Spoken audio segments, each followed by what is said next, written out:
On the day of my mother's wedding, my aunt yelled, "She doesn't belong here." So my mother laughed and made me serve drinks. I tripped over in front of everyone. My dress tore. Minutes later, my childhood crush walked in, looked at me and said, "What happened to you?" The day of my mother's wedding started off like any other family event, tense, uncomfortable, but still, I kept my head down and tried to avoid the drama that seemed to always follow her.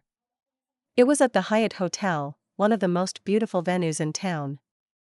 The ballroom was elegant, adorned with silver drapery and flowers everywhere. It looked like a dream, or at least, it should have. But I couldn't ignore the uneasy feeling creeping in. There was a strange undercurrent of tension in the air, like everyone was holding their breath, just waiting for something to happen. My mom, Madeline, was radiant. She had always been the life of the party, the center of attention. It was like she thrived on it, and today, all eyes were on her. I didn't blame her, really. She was beautiful, no one could deny that. But when you grow up with someone like her, you learn that there's always more beneath the surface. I'd been around long enough to know that my mother wasn't exactly the person she liked to appear to be. As the ceremony began, I stood at the side of the room in my navy bridesmaid gown, trying not to draw attention. I didn't belong in the spotlight like my mother did. I never did, not in her world. I couldn't even remember the last time I felt like I was more than just an accessory to her life, a person to be put on display when it suited her. And today, it was no different. Lucas, her soon-to-be husband, stood at the altar, nervously waiting for her. They were a strange match in my eyes. My mom had always been picky, and Lucas seemed, well, like he just didn't quite fit. But that was her decision, and I wasn't about to question it. At least, not openly. When the vows were exchanged, I couldn't help but notice how much my mom seemed to enjoy it. She was smiling, her eyes sparkling as if she had won some sort of victory. I don't know why, but I couldn't share in her joy. All I could think about was how much this day felt like the end of something, not the beginning. The reception followed immediately after, and that's when the tension really started to show. The guests mingled, chatting, sipping champagne, and nibbling on hors d'oeuvres. But there was something in the air, an unsettled buzz. People were trying too hard to be polite, too careful not to stir the pot. I knew why. My Aunt Evelyn, my mom's younger sister, was here. Evelyn had always been the one who didn't quite fit in with our family's social circles. She wasn't as glamorous as my mother, nor as poised. But she had always been there for me, in her own way. She wasn't afraid to speak her mind, and that's exactly what made her clash with my mother so much. I was walking around the ballroom, making sure to keep myself busy, refilling drinks, smiling at guests who greeted me, anything to distract myself from the awkwardness. I wasn't much for small talk, but I'd learned to fake it well enough. I kept my head down, focusing on my task, until I heard it. "She doesn't belong here." Evelyn's voice was like a shout in the otherwise quiet room, cutting through the hum of chatter like a knife. I froze. People turned to look. My mom was standing near the bar with Lucas, talking with a group of friends. I watched as my mom's face instantly hardened, but she didn't get angry, not outwardly. Instead, she did what she always did when things went south, she laughed it off. "Don't mind her," my mother said, waving a dismissive hand, her voice dripping with sweetness. "Evelyn's just upset that I'm finally getting married, and she's not the center of attention anymore." The laughter in the room wasn't kind. It wasn't sympathetic. I could feel the eyes on me as the tension in the air thickened. Evelyn's face turned red, her hands clenched at her sides. It was clear that she wasn't done. I knew this was coming. I knew my mother would make it about her, that she would laugh it off as if it were some silly misunderstanding. But I didn't expect what happened next. My mother's gaze shifted to me, and for the first time all night, she actually looked at me. "Emma," she said, her tone casual but sharp, "why don't you go serve drinks to the guests? It's important to keep things flowing smoothly." I wasn't sure what to feel in that moment.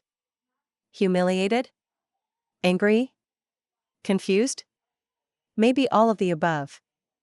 I wanted to say something. To argue. To scream that I wasn't her personal servant, that I wasn't there just to make her life easier. But instead, I just nodded. I grabbed a tray of champagne glasses from the bar and made my way through the crowd, my face flushed with embarrassment. As I made my rounds, the whispers followed me like a shadow. I tried to block it out, to pretend that I didn't hear the quiet snickers or the curious glances. But they were there, everywhere. It felt like everyone in the room was silently judging me. And then it happened. I didn't even see the rug. I hadn't noticed it when I was walking past it earlier, but now, with the weight of the tray in my hands, I was suddenly stumbling. My heel caught, and before I could catch myself, I was falling forward. The glasses flew out of my hands, shattering on the floor, the sound deafening. In my panic, I tried to get up, but I lost my balance and ended up on the floor in front of everyone. My dress tore at the seam, and I could feel the heat of my cheeks burning, my stomach churning with mortification. For a moment, everything went silent. I could hear the clinking of broken glass, the faint hum of the music, and then, the laughter. People were laughing at me, their whispers like knives in my back. It wasn't just my mom's voice that stung, it was the sting of everyone else's judgment too. I tried to push myself up, but I felt like I was trapped, my dress ruined, my dignity shattered. But then, in the distance, I saw him. Daniel. It was like time froze for a moment as I looked up and saw him standing in the doorway of the ballroom. He was taller now, his face more defined, his hair shorter and styled perfectly. He scanned the room, his eyes sweeping over the guests until they landed on me. Daniel had been my childhood crush, the boy I had always hoped would notice me, but never did. And now, here he was, looking at me in the middle of this disaster. I tried to pull myself together, but I couldn't help it, everything felt so wrong. He took a few steps toward me, his eyes never leaving mine. My heart raced, but it wasn't because of any romantic feelings, it was because I was humiliated, and he was watching me crumble. "What happened to you?" Daniel asked, his voice soft but clear. He didn't mean it cruelly, but in that moment, it felt like the most painful thing anyone could have said to me. I wanted to tell him everything, but I didn't know how. Instead, I just muttered, "I tripped." It sounded so stupid, and the words felt so hollow coming out of my mouth. But what else could I say? Daniel didn't reply right away. Instead, he just stood there, his gaze lingering on me, as if he could somehow fix everything with a look. I wished that was true, but I knew better. There was no fixing this. I forced a smile, even though it felt like a lie. "I'm fine," I said, my voice trembling. "Really, I'm fine." But I wasn't fine. I felt like I was falling apart in front of him, in front of everyone. And for the first time, I realized how much I hated being a spectator in my own life, how much I hated being treated like I didn't matter. I wasn't sure what would happen next, but I knew one thing for certain, this day was going to change everything. Daniel didn't move at first. He just stood there, still staring at me, almost like he was trying to figure me out, like maybe he was seeing me for the first time. The crowd around us started to murmur again, but this time, I couldn't even hear them. It felt like Daniel and I were in our own little bubble, and for a fleeting second, I thought maybe he was going to help me get out of this mess. But then, just as quickly, the bubble burst. "Emma," my mother's voice broke through the quiet. She was standing across the room now, her arms crossed, her face a picture of barely concealed annoyance. "What are you doing? Stop standing there like an idiot. Get up and clean this up." Her tone was sharp, and her words stung more than I thought they could. It wasn't just the public humiliation. It was the coldness. The lack of compassion. The way she just expected me to swallow my pride, get up, and keep serving. Daniel glanced at my mother, then back at me. I could see the flicker of hesitation in his eyes, but he didn't say anything. He didn't protest. He didn't pull me away or make a scene. He just stood there, his gaze softening, as if silently telling me that he understood what was happening but was too powerless to intervene. I stood up slowly, feeling my legs shake beneath me. My dress, the beautiful gown my mother had picked out for me, was ripped at the hem and covered in dirt and wine stains from where the glasses had shattered. I wiped my hands on the front of my dress, trying to shake off the embarrassment that clung to me like a second skin. I looked down at my feet, my throat tight. For a moment, I thought about leaving. Walking out the doors and never coming back. But I couldn't. It was my mother's wedding, and I had no choice but to stay. I wasn't even sure what I would be running to, anyway. I had no idea where to go from here, and I wasn't about to let myself fall apart in front of everyone. "Emma," my mother called again, this time more impatiently. "What are you waiting for? Get the broom and clean this mess up. Honestly, what is wrong with you?" I felt my face flush even more. How could she speak to me like this in front of all these people? In front of Daniel, of all people? My chest felt tight, and I had to swallow hard to keep the tears from spilling over.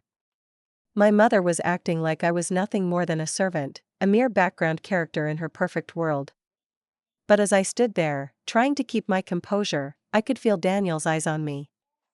I could feel the weight of his gaze, as though he could see right through the mask I had spent so long perfecting. I didn't know what to make of it. His presence was both comforting and confusing, and I didn't know what I wanted from him in that moment. "I'll take care of it," Daniel finally said, breaking the silence. His voice was low, but there was a firmness to it that made my heart beat faster. He looked over at my mother, who had gone back to chatting with Lucas and a few of her friends, not even sparing me a second glance.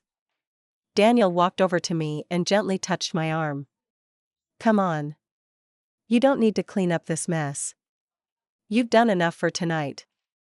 I wanted to protest. I wanted to tell him that I couldn't leave, that I had no choice but to keep going.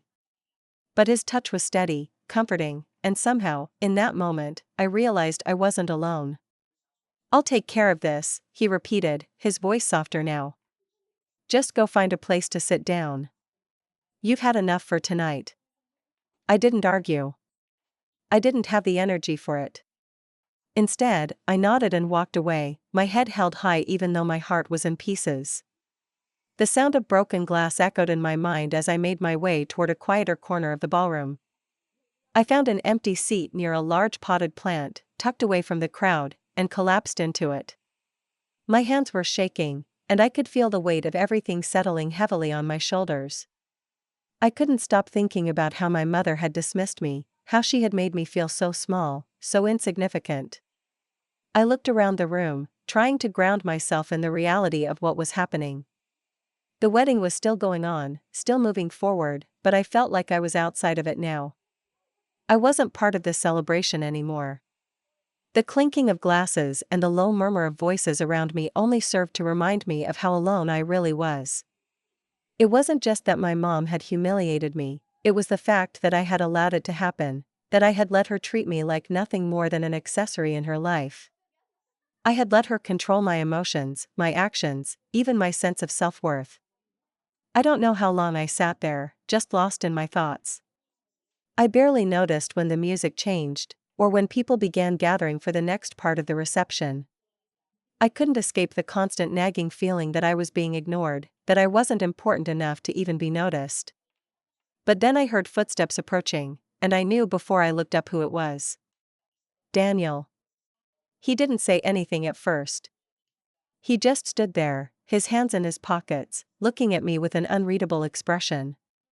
I didn't know what to say.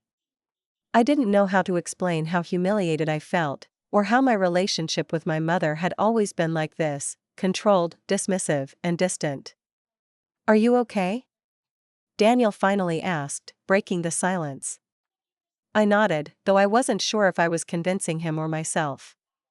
"Yeah," I said, my voice trembling a little. Just need a minute." He nodded, still standing a few feet away, not pushing, just waiting. I felt a strange comfort in his presence, like maybe I wasn't as invisible as I thought I was. That maybe, just maybe, I mattered to someone. But the thought was fleeting, and before I could say anything more, Daniel spoke again. "You don't deserve to be treated like that," he said quietly, his words laced with something that sounded like genuine concern. "You should never let her talk to you like that, Emma. I swallowed, the lump in my throat growing larger. I don't have a choice, I whispered. That's just how she is. She's always like this. Daniel looked at me for a long moment, his eyes soft but filled with something else, something I couldn't quite place. He didn't argue. He didn't tell me to just get over it, like so many people in my life had. Instead, he just offered me a simple truth, that I deserved better. And somehow, that was enough. We stood there for a while, neither of us speaking, but the silence felt different now. It wasn't oppressive. It was understanding. But I knew this moment couldn't last forever. The night was winding down, and the reception was drawing to a close. I could already feel the pull of reality setting back in, the weight of my mother's expectations, the resentment I had buried for so long.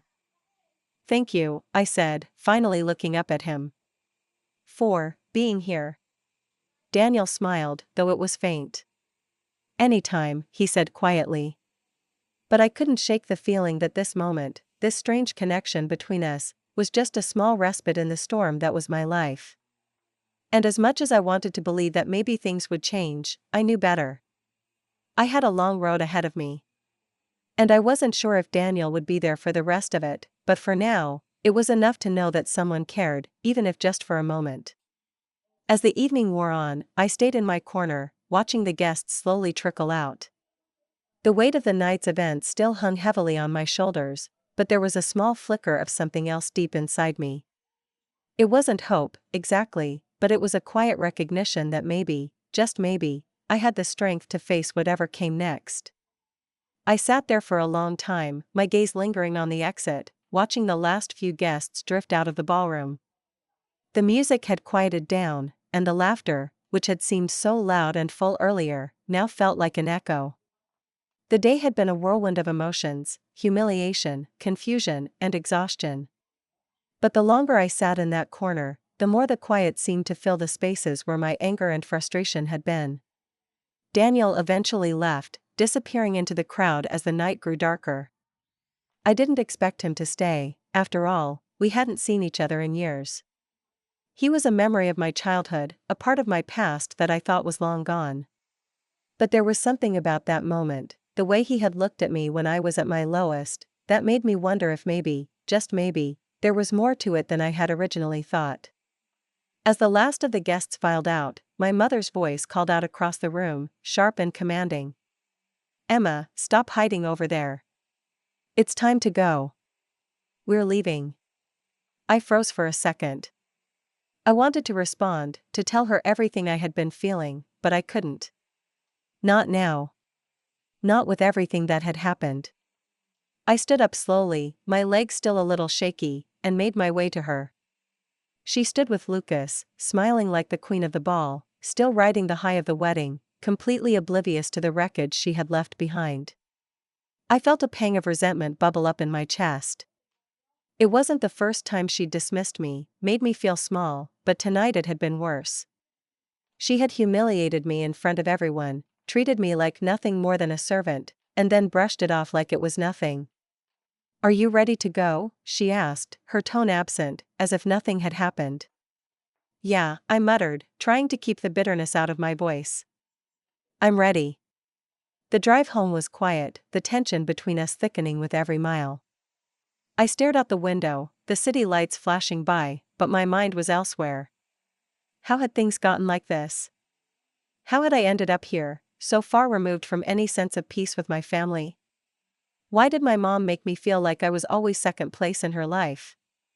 We finally arrived at our house, and I stepped out of the car, my dress still torn, my heart still aching from everything that had happened.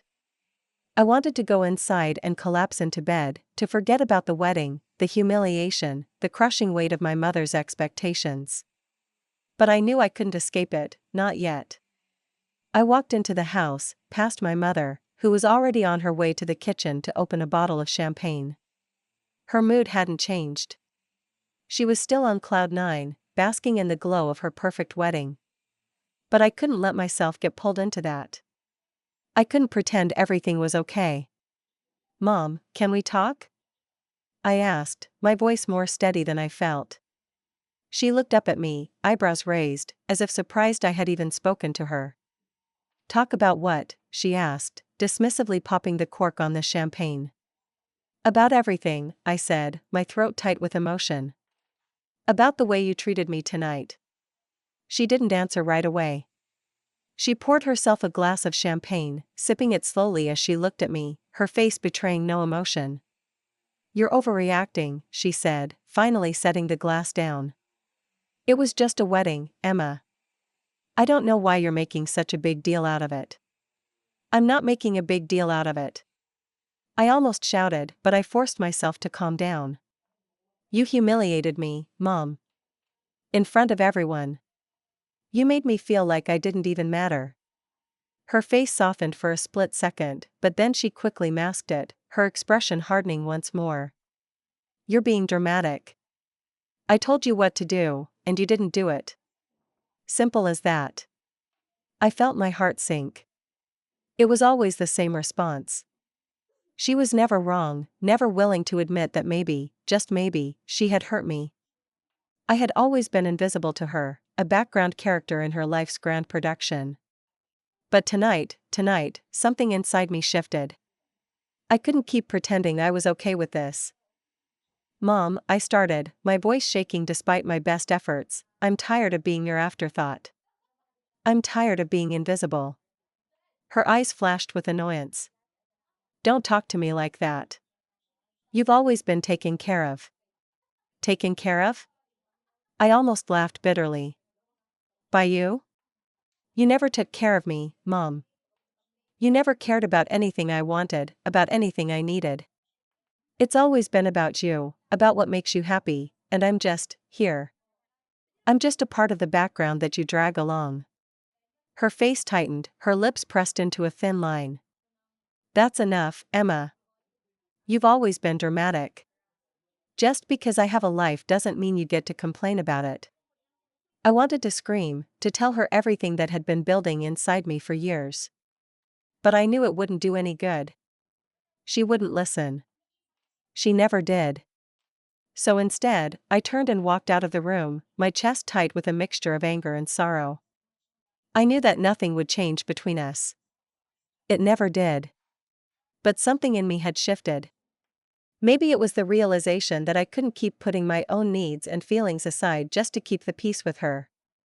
Maybe it was the conversation I had with Daniel earlier, or maybe it was just the culmination of everything I had been holding in for years. But for the first time in a long time, I felt like I was standing up for myself, even if it was just a small step.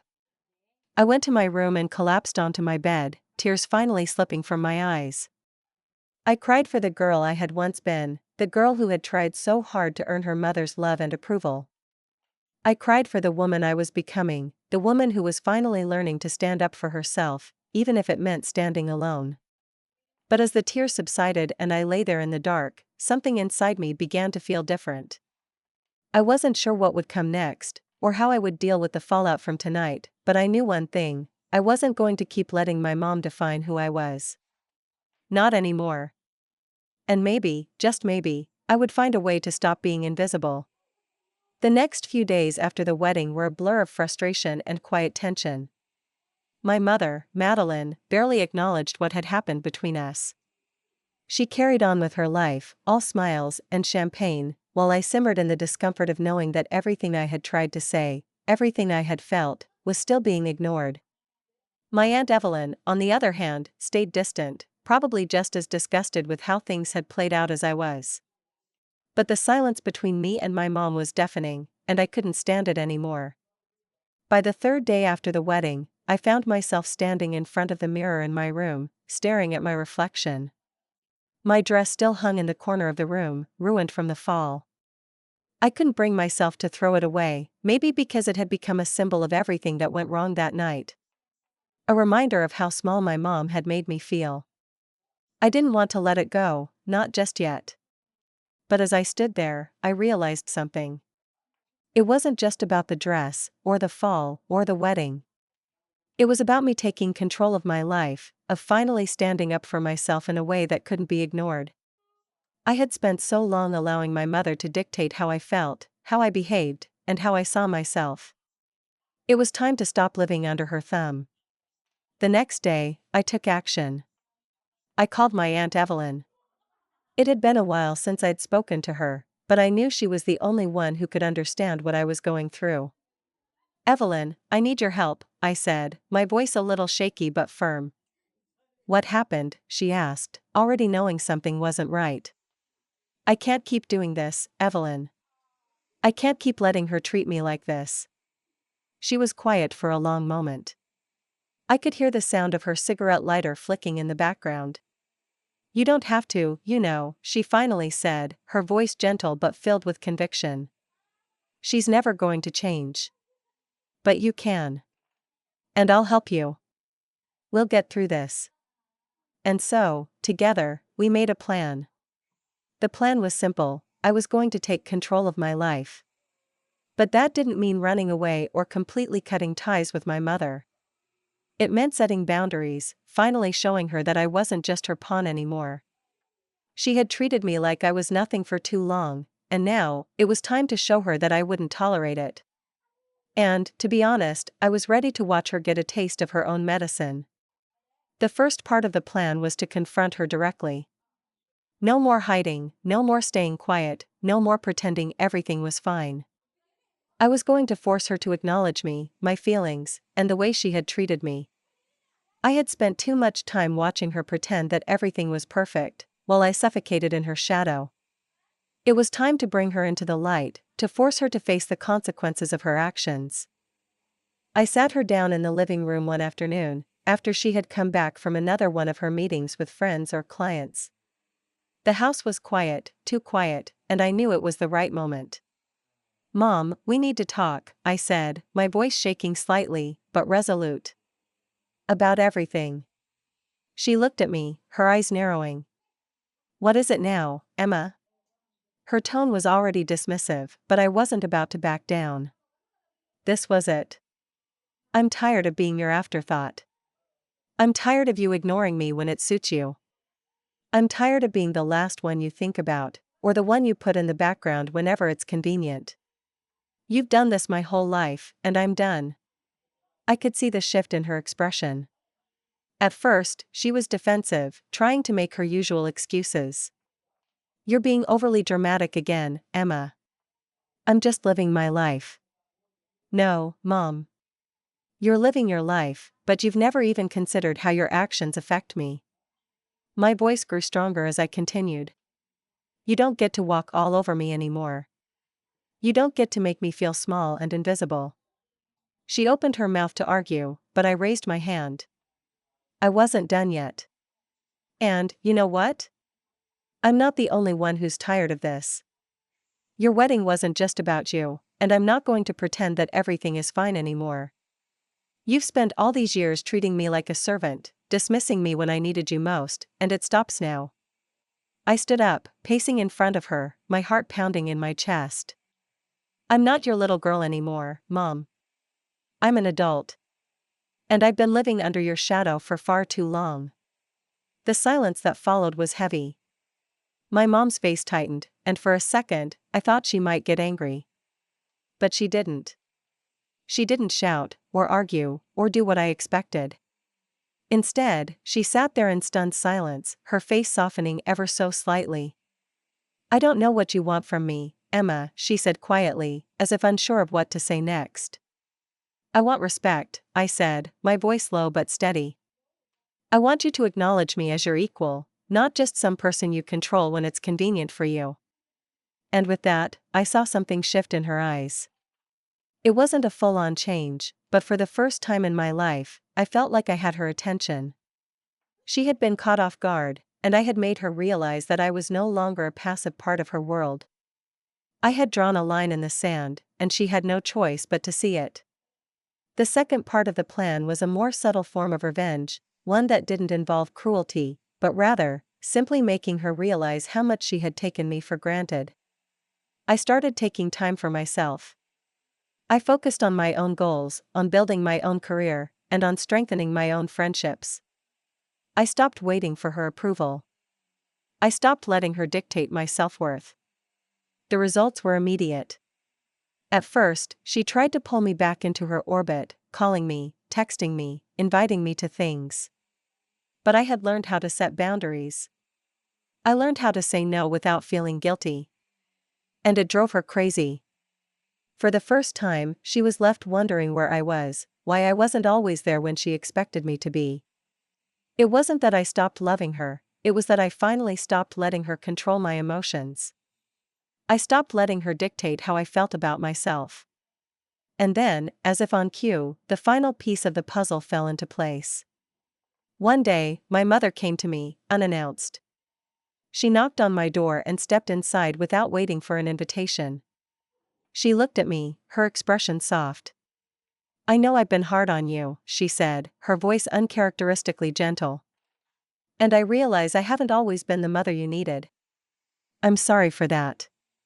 It was the first time in my life that I had ever heard her admit she was wrong. It wasn't the apology I had been waiting for all these years, but it was a start. She wasn't asking for forgiveness, she was simply acknowledging that I had been right all along. And that was enough for me. I didn't need her to change overnight. I didn't need a perfect relationship with her. But for the first time in my life, I felt free. I had taken control of my life, my choices, and my self-worth. I had stopped being invisible, and I had forced my mother to see me. And while that wasn't the type of revenge I had once dreamed of, wild and dramatic, full of confrontation and chaos, it was the type of revenge that truly mattered. The one that gave me back my sense of self. The one that showed my mother and everyone else that I wasn't just a background character in my own life. I was the leading role.